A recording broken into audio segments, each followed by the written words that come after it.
On December 6, 1941, American cryptanalysts sat reading a 14-part diplomatic message from Tokyo to the Japanese embassy in Washington, decoding it line by line as it arrived. They finished reading it before the Japanese embassy's own staff had finished decoding their copy.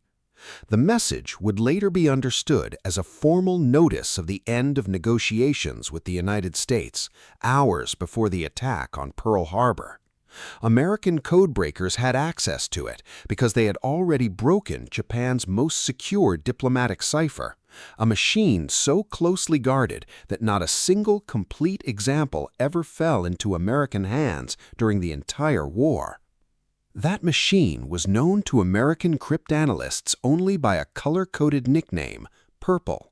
No one in Washington had ever opened one up, examined its wiring, or held one in their hands.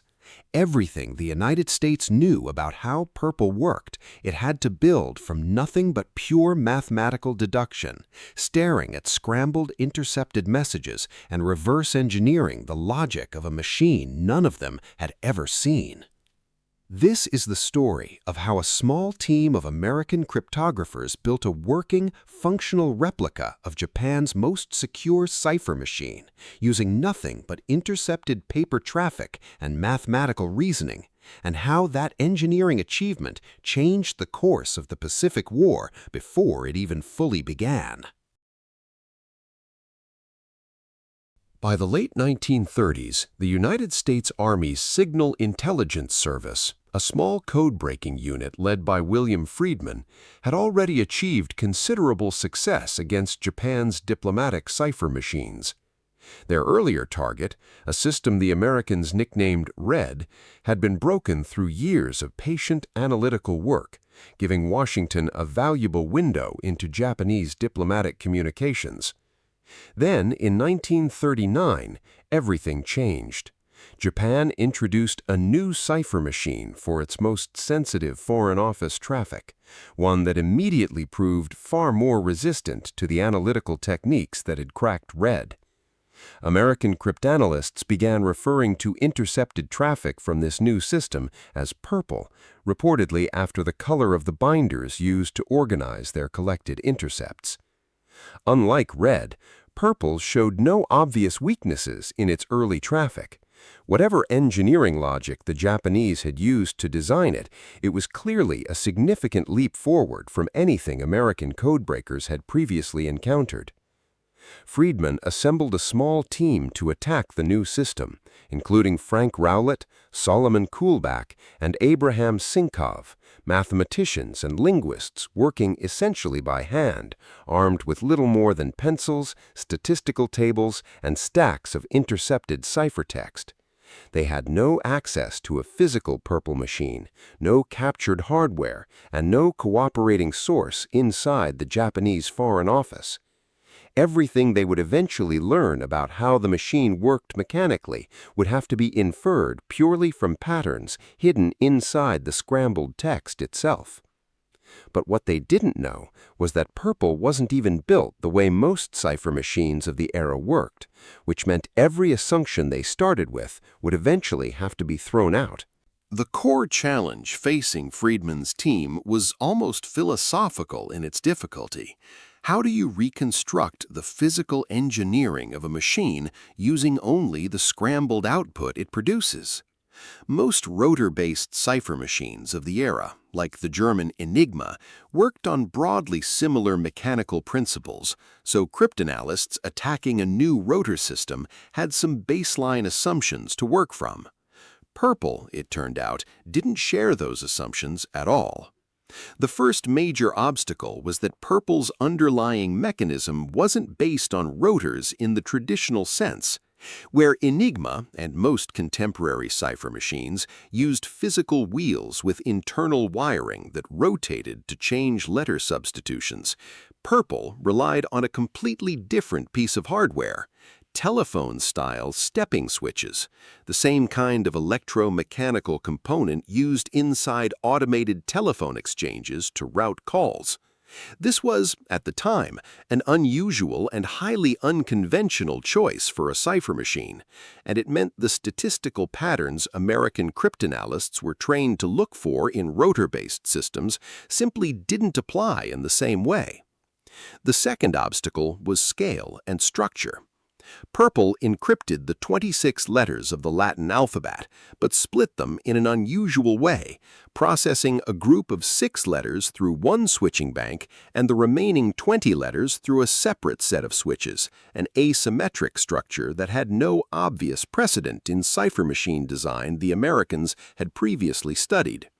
Recognizing that this split even existed required painstaking statistical analysis of thousands of intercepted messages, searching for subtle inconsistencies in how certain letters behave differently from others across large volumes of traffic.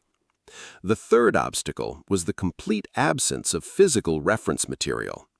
Codebreakers attacking Enigma eventually benefited from captured machines and operating manuals recovered through various means, giving them a physical model to test their mathematical theories against. Friedman's team had none of that.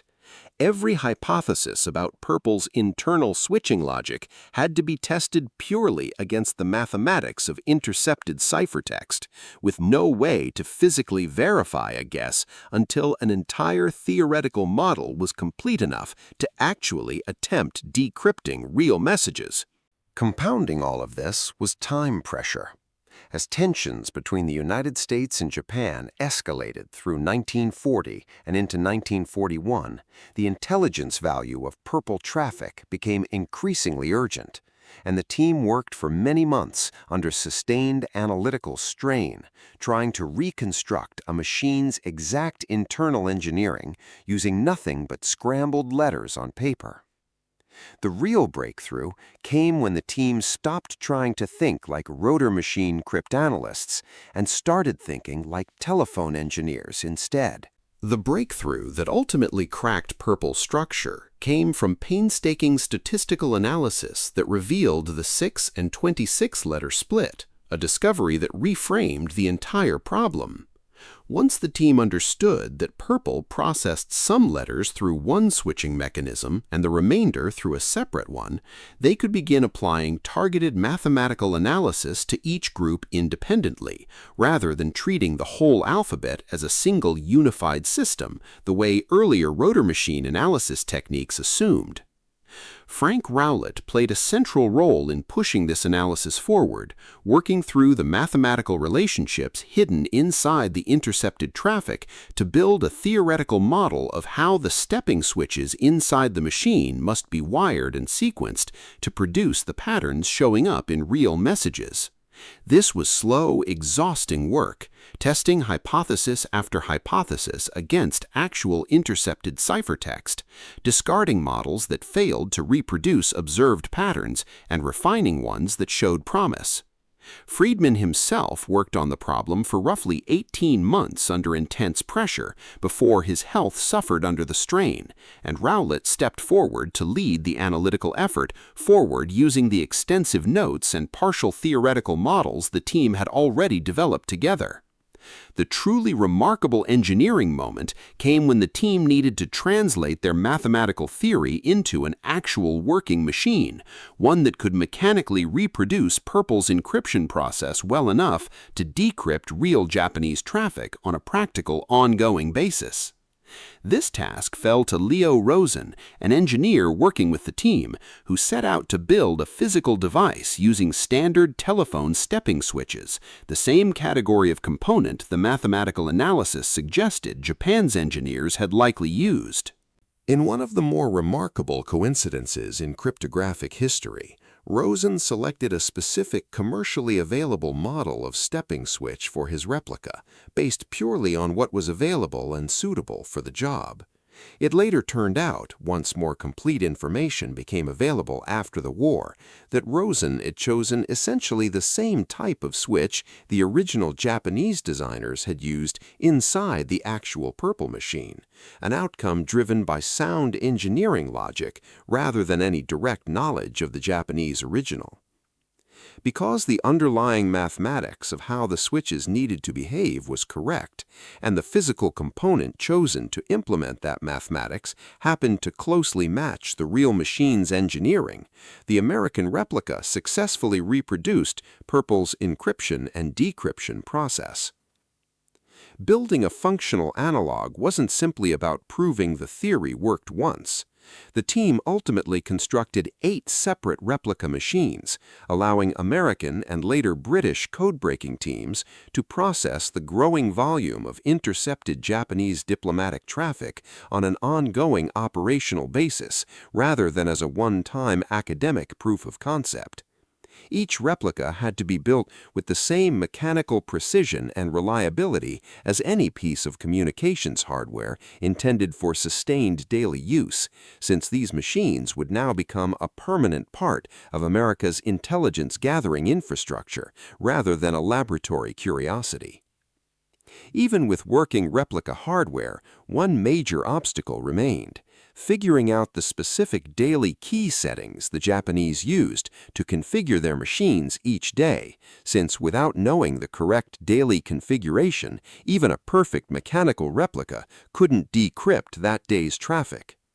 This challenge was eventually solved by Lieutenant Francis Raven, who identified a subtle, exploitable pattern in how Japanese operators selected and applied their daily keys, closing the final gap between having a working machine in theory and being able to reliably read Japanese diplomatic communications in near real time.